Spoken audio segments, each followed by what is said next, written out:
Olá, amigos e amigas, fãs de Elvis Presley.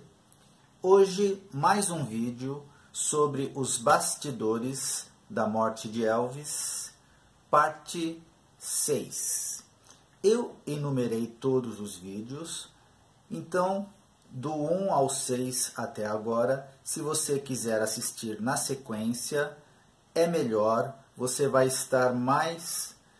obter mais informações possíveis do que aconteceu no último dia de Elvis, no dia 15. Aqueles que já conhecem esta sequência de vídeos que eu estou fazendo, sabem que eu estou cruzando livros de várias pessoas que estiveram presentes no dia em que Elvis morreu. Hoje, os bastidores da morte de Elvis by Joey Esposito e Irmãos Stanley. Os livros que vão conversar hoje são estes. Este de Joey Esposito e este outro de Dee Presley e os filhos dela, os meninos Stanley, ok? Então, nos últimos 2 vídeos, Elvis foi colocado na ambulância. Muitas pessoas me perguntaram sobre Vernon, sobre Lisa Marie, sobre outros acontecimentos que em outros vídeos ainda não ficou bem claro. Então, hoje, novamente, eu volto à cena da morte de Elvis e vou junto com vocês novamente até a ambulância. No próximo vídeo, com certeza, vamos seguir de dentro da ambulância. Mas no vídeo de hoje, você verá aspectos, pontos de vista que você não viu nos outros vídeos, ok? O texto de hoje,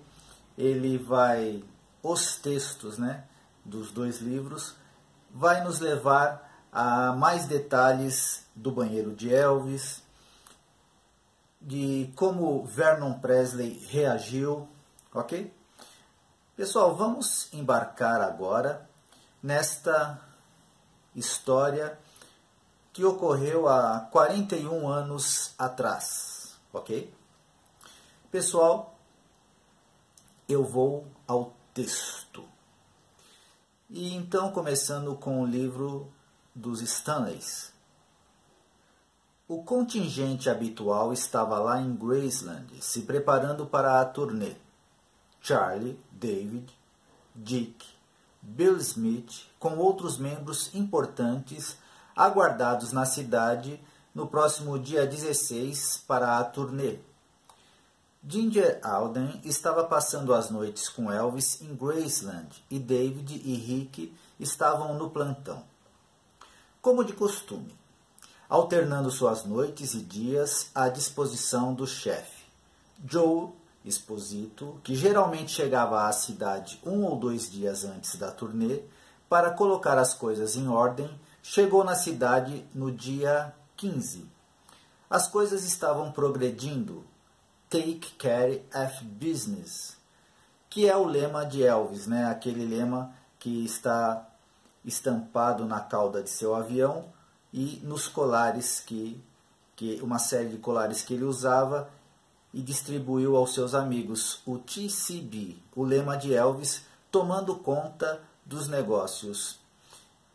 Então você vai entender aqui, de acordo com o que os rapazes falam, como era cuidar dos negócios. Agora eu pulo para o livro de Joey, ok? Então vamos ver o que Joey estava fazendo nesse momento. Em 15 de agosto de 1977, viajei de Los Angeles para Memphis. Estávamos programados para sair no dia seguinte para Portland, Maine, para começar outra turnê. Eu estava hospedado no motel Howard Johnson, na esquina de Graceland. Quando cheguei à casa por volta das 22 horas, Sam Thompson estava de plantão e ele me informou sobre o estado dos acontecimentos na casa. Sam disse que Lisa Marie ainda estava lá, que Elvis pedira que ela estendesse sua visita e que ele a devolveria a Priscila na costa oeste no dia seguinte. Eu queria repassar alguns detalhes com Elvis, então liguei para o quarto dele. O primo de Elvis, Bill Smith, atendeu e perguntou se eu podia esperar até que voltassem de onde estavam indo.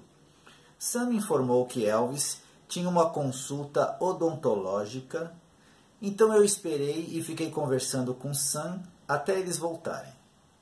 Quando chegaram, Elvis fez um desvio da entrada da frente e foi direto para o seu quarto. Liguei para ele do interfone da cozinha. Conversamos por 1 minuto e perguntei se ele precisava de algo em especial. Não, ele disse, está tudo bem. Apenas assegure-se que amanhã eu não seja desperto antes das 4. Joey segue dizendo, eu não percebi isso na época, mas eu tinha acabado de terminar minha última conversa com Elvis Presley. Eu comi a refeição que as empregadas prepararam para mim e retornei para o Howard Johnson para dormir um pouco. Vamos voltar ao livro de Stanley. O chefe levantou no final da tarde do dia 15 e David, em seguida, veio falar com Elvis sobre o seu divórcio iminente. Estava deprimido por causa de Andy e Elvis aconselhou-o a permanecer forte e continuar pressionando, apesar de sua esperança em uma reconciliação estar desaparecendo. David saiu e tentou se concentrar na turnê. Ao anoitecer, Elvis levou Ginger para passear em seu Stutz e voltou para relaxar e colocar alguns de seus assuntos em ordem antes da turnê. Qualquer pessoa que passasse pela mansão no dia 15 ou na madrugada do dia 16, teria visto a luz brilhando intensamente no segundo andar, onde Elvis estava. Rick estava de plantão e estava ocupado preparando os baús de Elvis até ser rendido por David ao meio-dia. Rick não teve a sorte de ter suas próprias roupas lavadas, dobradas e embaladas para a turnê, então ele planejava voltar ao seu aposento quando David chegou. Ele não estava mais vendo Jill, mas eles ainda eram bons amigos e ela lhe daria uma mão. Algo em torno das 2 horas da madrugada, Elvis quis jogar squash. Embora terrivelmente fora de forma, ele estava fazendo um pouco de natação e praticando squash para alongar-se para a turnê, evitando assim fisgadas nos músculos enquanto se movia no palco. A quadra que Elvis construiu quando se tornou fã de squash está localizada no lado direito da casa, na parte esquerda do quintal, e Elvis, Rick, Ginger, Bill Smith e sua esposa Josie o acompanharam até lá. De tênis, shorts e blusões de ginástica, Elvis, Rick e Bill bateram bola contra a parede por cerca de 2 horas. Elvis não se esforçou muito, lembra Rick, mas ele jogou. Não parecia que ele estava exagerando ou algo assim. Rick ficou com Elvis até às 5 ou 6 daquela madrugada, quando Elvis lhe entregou uma receita de Deloader. Rick saiu e a adquiriu rapidamente. A droga estava em forma de cápsula e Rick notou que a dosagem não era mais do que o habitual. Certamente não o suficiente para causar qualquer preocupação indevida de sua parte. Não era uma dose que poderia chegar perto de matá-lo, diz ele categoricamente. Mas, se fosse socorrido imediatamente quando teve o problema no coração, quem sabe, cara, ele poderia ter sobrevivido. Rick e Elvis passaram algum tempo sozinhos depois que Bill Smith saiu e Ginger não estava no quarto. Elvis estava com vontade de orar. Rick foi uma das poucas pessoas que Elvis mostrou seu lado espiritual, e quando a tensão lhe atingia, eles oravam juntos. Naquele ano, com o conhecimento e a ansiedade sobre o livro de Red e Sonny, eles rezavam com mais frequência do que nunca. Por volta das 6 horas, eles sentaram na cama de Elvis, deram as mãos e fecharam os olhos. Pessoal, há 41 anos atrás, Elvis fez esta prece. Senhor, Elvis rezou em voz alta. Ajude-me a ter discernimento e perdoe-me pelos meus pecados. Deixe as pessoas que lerem esse livro terem compaixão e compreensão sobre as coisas que eu fiz. Querido Deus, por favor, ajude-me a levantar quando me sinto assim e sempre lutar pelo bem no mundo, em nome de Jesus Cristo. Amém. Rick acenou com a cabeça seu amém para Elvis. Rick, diga a David, quando ele aparecer amanhã, para não me perturbar em nenhuma circunstância, disse o chefe. Eu não quero levantar até por volta das 4. Preciso descansar bastante para a turnê. Ok, disse Rick. Vou pegar o resto de suas coisas e vejo você mais tarde. Boa noite, Rick. Durma bem, Elvis, ele disse, fechando a porta discretamente. O orvalho ainda estava lá fora e o sol começava a nascer por aquela parte do mundo, enviando raios baixos e suaves sobre Graceland e lançando a propriedade em tons do alvorecer do verão. O horizonte exibia um belo tom de laranja e vermelho. Pássaros cantavam pacificamente enquanto Elvis dormia e nada perturbava a tranquilidade da manhã, exceto um carro aleatório ou dois passando pela mansão na Elvis Presley Boulevard. Dentro da mansão, o silêncio também reinava. Elvis e Ginger estavam dormindo em seu quarto e Lisa dormia no seu, no andar de cima. Tia Delta estava dormindo no andar de baixo em seu quarto, assim como Minnie Mae Presley. Vernon e Sandy Miller dormiam na casa da Dolan, onde Dee Presley havia criado seus filhos. Os outros no terreno também dormiam profundamente. Charlie Red no aposento mobiliado acima da garagem e Bill Smith com a família em seus aposentos no trailer. Joey Esposito estava em seu quarto no Howard Johnson, em White Heaven. As únicas pessoas que estavam acordadas eram Pauline Nixon, a governanta de confiança de Elvis, Harold Lloyd, que cuidava do portão da frente, e Rick, que se ocupava com várias tarefas e esperava por seu irmão David.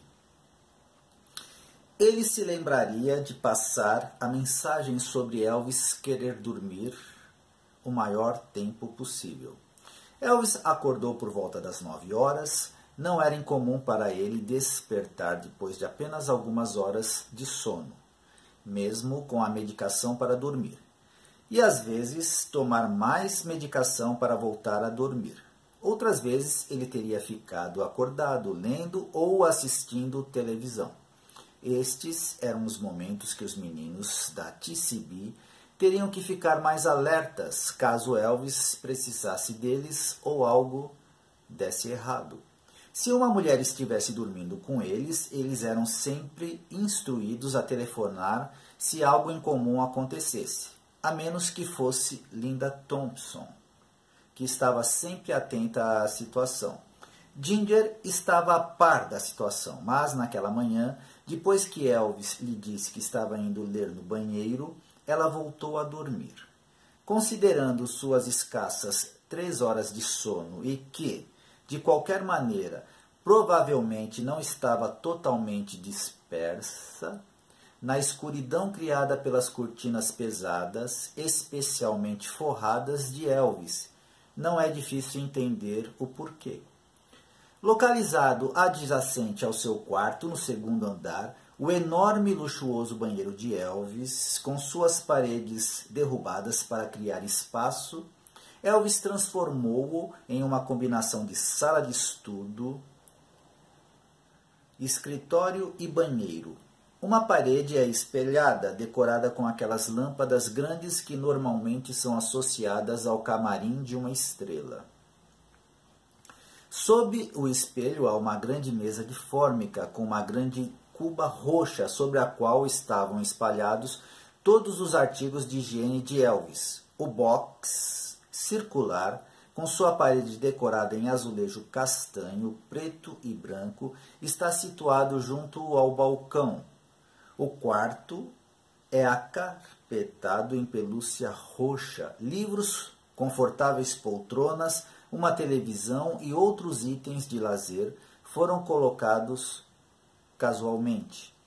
O banheiro do chefe era o cômodo mais privado da casa e o lugar mais íntimo de sua vida. Ninguém nunca entrava sem bater. Era lógico que o santuário mais privativo, em uma vida tão cheia de publicidade, teria que ser o banheiro. Então Elvis estava no lugar onde poderia ficar sozinho com seus pensamentos e mais imerso em si mesmo. A distância da porta do banheiro, uma pesada porta de madeira, para a cama onde Ginger dormia é de aproximadamente 9 metros. Pouquíssimas pessoas sabem exatamente o que aconteceu a seguir e, provavelmente, esse é o modo que Elvis teria desejado. Sabe-se que ele se sentou em uma cadeira e leu por um tempo. E David se lembraria mais tarde que era o Sudário de Turim, de Ian Winsan, um livro sobre Jesus e a evolução da teologia cristã que Larry Geller dera a Elvis de presente. Sabe-se que em algum momento entre as 10 e 2h30 da tarde, Elvis teve um ataque cardíaco.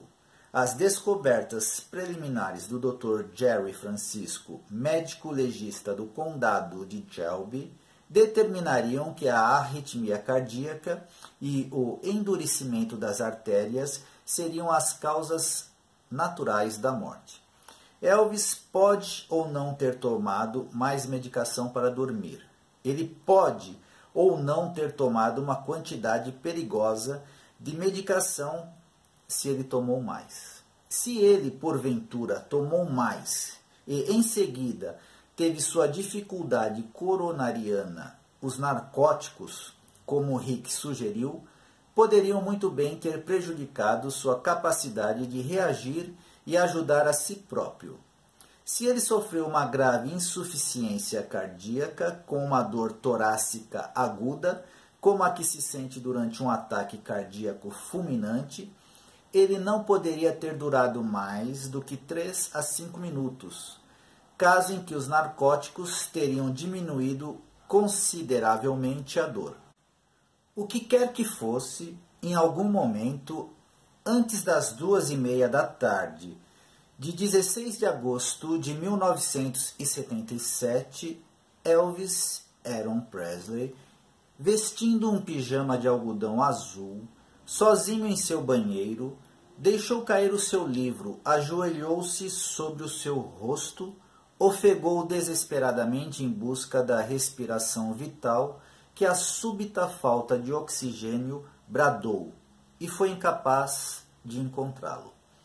Em um instante, levando em conta a eternidade, ele deixou seus problemas para trás, encontrou seu significado final e levou-o ao limite, seu corpo prostrado no chão diante de seu Criador, mas sua alma, com seus parentes, amigos e os milhões de pessoas que o adoram profundamente, imortalizado, balançou gentilmente mais uma vez nos braços amorosos da mãe, que o embalou e cantou para dormir na quietude da noite do Mississippi. O mundo fora da porta do banheiro permaneceu indiferente ao momento e drama sublime da morte. Acordando em algum momento antes das 2h30 e percebendo que Elvis não havia retornado, Ginger Alden se levantou da cama e se aventurou em direção à porta do banheiro.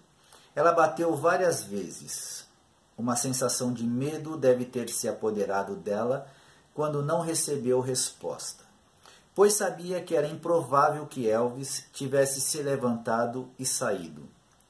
Ela abriu a porta e encontrou-o caído no chão. O que ela fez em seguida é desconhecido. Ela permaneceu calma o suficiente para ligar para Joe Esposito, que foi a próxima pessoa em cena. O que ela relatou a ele no telefone é desconhecido, assim como a condição exata do corpo quando Esposito chegou.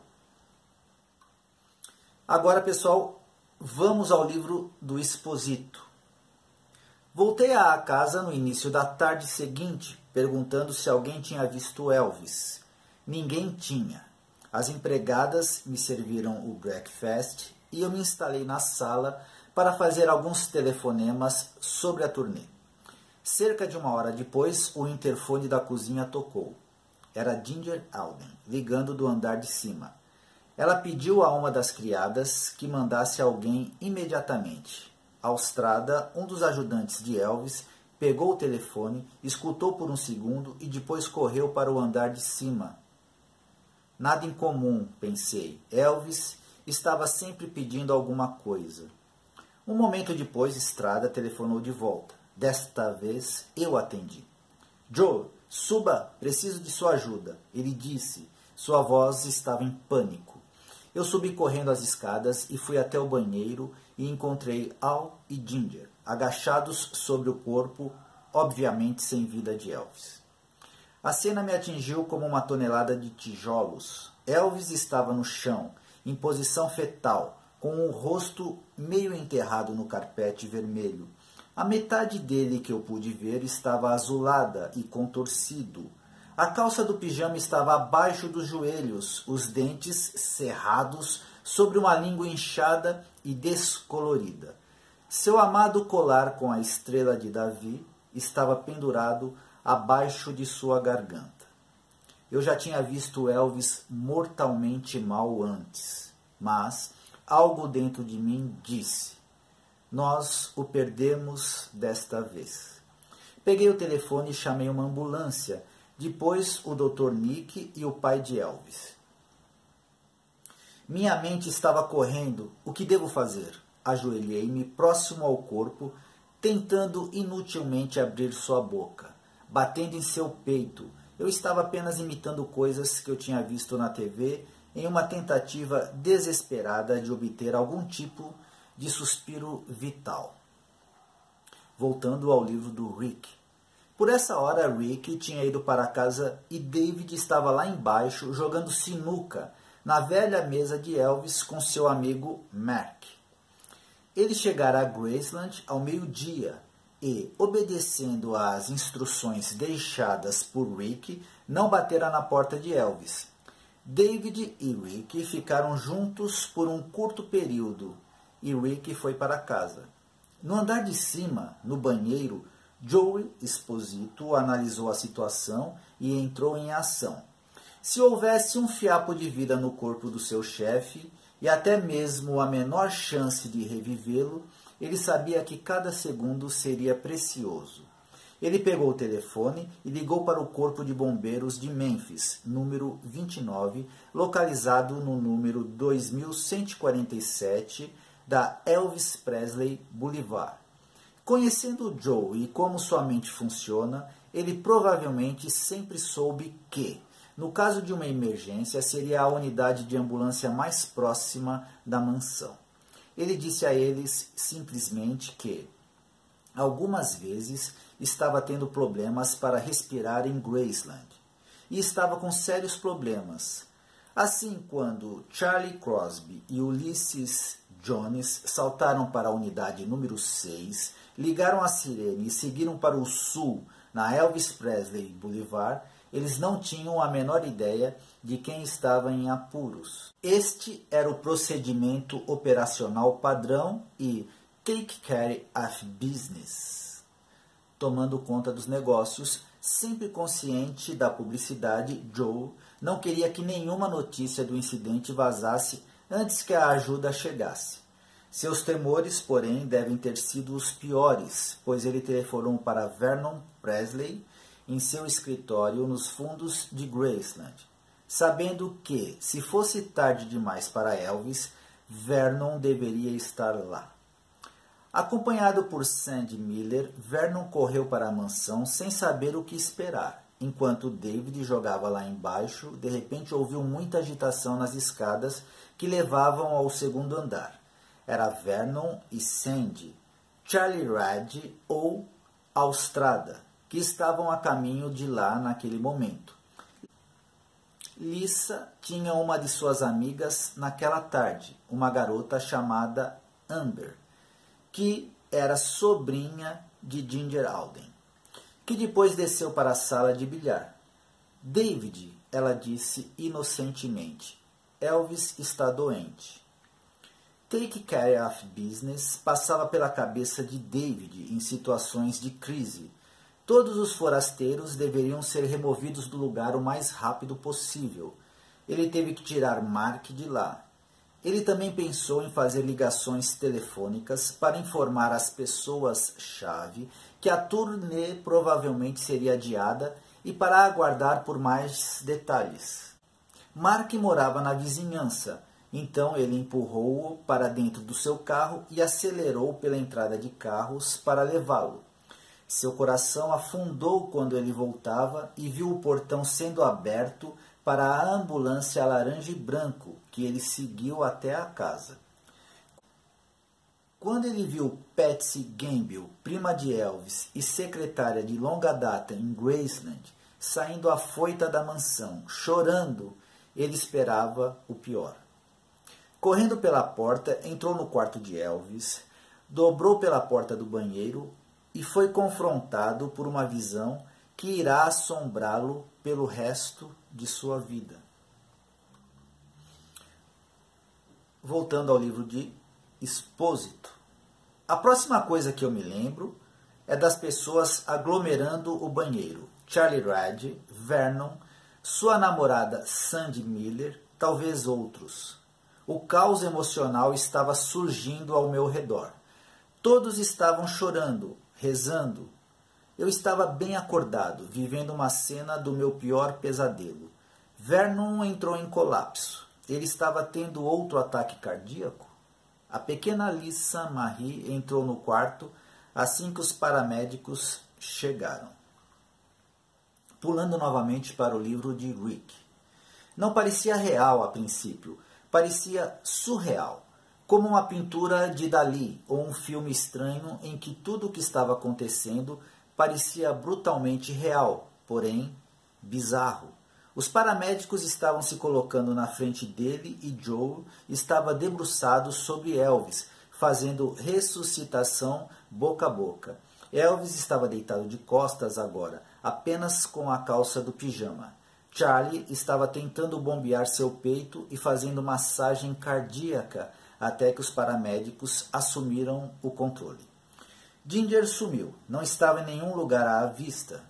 Os olhos de David gravitavam naturalmente para o rosto de Elvis. Estava azul, com manchas roxas. Ele sabia que estava morto.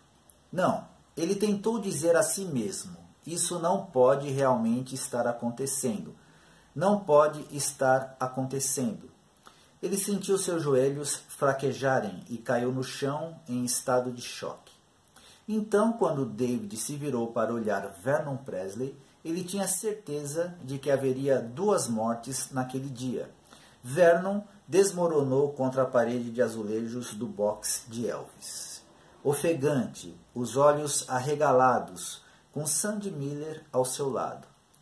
Olhando para ele, David pensou que um Presley poderia estar morto, mas agora era importante manter o outro vivo.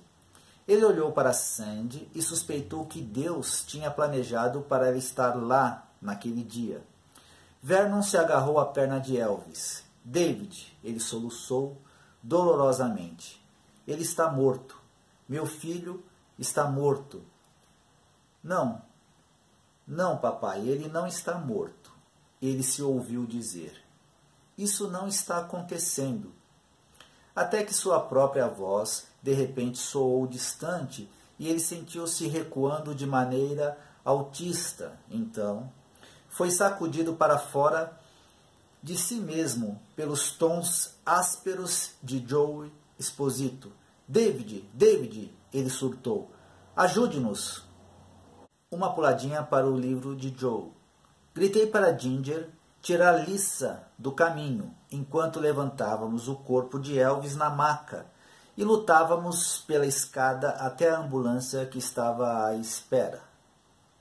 Voltando ao livro de Rick. Eles o levantaram na maca e cuidadosamente, mas rapidamente o levaram escada abaixo. Foi durante esse tempo, David suspeita, que Lisa deve ter sido capaz de ver o que estava acontecendo, porque ela havia sido mantida fora do quarto. Do lado de fora da porta da frente, eles o levantaram na parte de trás da ambulância. Assim que Joe, Al e Charlie estavam pulando na parte de trás com ele, Dr. Nick chegou correndo pelo caminho sinuoso dos portões até a mansão. Parou em uma freada brusca, saiu e saltou na parte de trás da ambulância. Pessoal, eu fico por aqui nesses textos. No próximo vídeo sobre este assunto, aí sim, com toda certeza, seguiremos a partir da ambulância. Dentro da ambulância, os procedimentos que o Dr. Nick implementou.